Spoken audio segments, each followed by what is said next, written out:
But the cops, they kind of stayed low-key. You know what I'm saying? Okay. But they worked for right-way security. And that's kind of how that mix got all entangled. You know, I can imagine, man. Y'all, you being the senior, y'all. I mean, he looked just like you. Your son looked just like you, right? You know, when you had the wrecking crew and Easy and do this over here, can we make it happen? He said, yeah, you're gonna need some help from the police, but we can make it happen overall, and we did. I have absolutely no idea why I just showed those clips. It did not go as I expected. I was trying to capture Reggie Wright Sr. speaking in a way that that can be described as pro-law enforcement. And that's not a bad thing. I actually have a lot of respect for Reggie Wright Sr. I think that Reggie Wright Sr. is an icon in the Compton community in terms of black folks.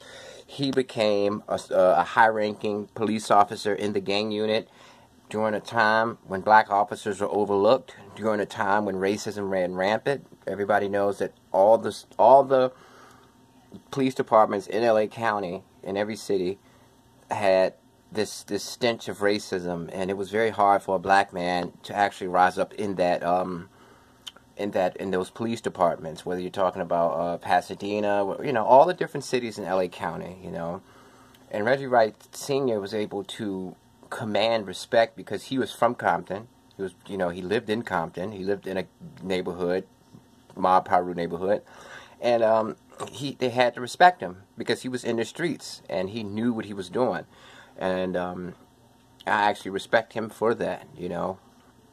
And at the same time, I wanted to show the dichotomy between Reggie Wright Sr. and Reggie Wright Jr. because there's a big difference in the way that they speak. It's a big difference in their vibe. When you listen to Reggie Wright Sr., he carries himself like a man. And when he speaks, he lets you know, I'm law enforcement. Yes, I knew those guys, those thugs. I knew them when they were young. They grew up in my neighborhood, some of them. But I never got too close to them because I am law enforcement and I can't straddle that fence. Even though people have speculation that he did, he always carries himself respectfully. And, yeah, he always makes it crystal clear that he is on the side of law enforcement. And he is law enforcement. He'll lock you up if you commit a crime. Even if he knew you from a kid, that doesn't matter. He didn't want to join death row security because he knew that would interfere in his law enforcement career. But he says, hey, my son didn't care, you know. And I think that's his son. So he's not going to come out and say, I wish my son never did that. I'm disappointed in my son. He wanted to be a thug. We gave him such a great life. And he decided to be a thug. You know, Reggie Wright went to college. He had a promising football career. I mean, he was privileged. Both of his parents had great professional jobs. But he decided to be a thug. Reggie Wright Jr. was the kind of kid who actually got sexually excited about gangbanging. You know, when he would be asleep at night, he would think about all the various gangsters in his neighborhood, and it would really excite him. And that's why he went from law enforcement to the streets. You know, Reggie did a bid and everything. So it's like, they used to say Reggie was a fake gangster, but now he got the felony to prove it. Now it's like he's been chasing that felony his whole life, and he finally got it. And another thing is the dichotomy. I mean, see, this video is about the dichotomy between senior and junior when it comes to the Reggies. And I just want to say that it's interesting to see that you have a Compton legend. He's a legendary police officer, Reggie Wright Sr., one of the first black men to command a position of authority in LA County, period. And he's well respected. White cops, Asian cops, black cops, Filipino cops, any kind of race of cops respect him.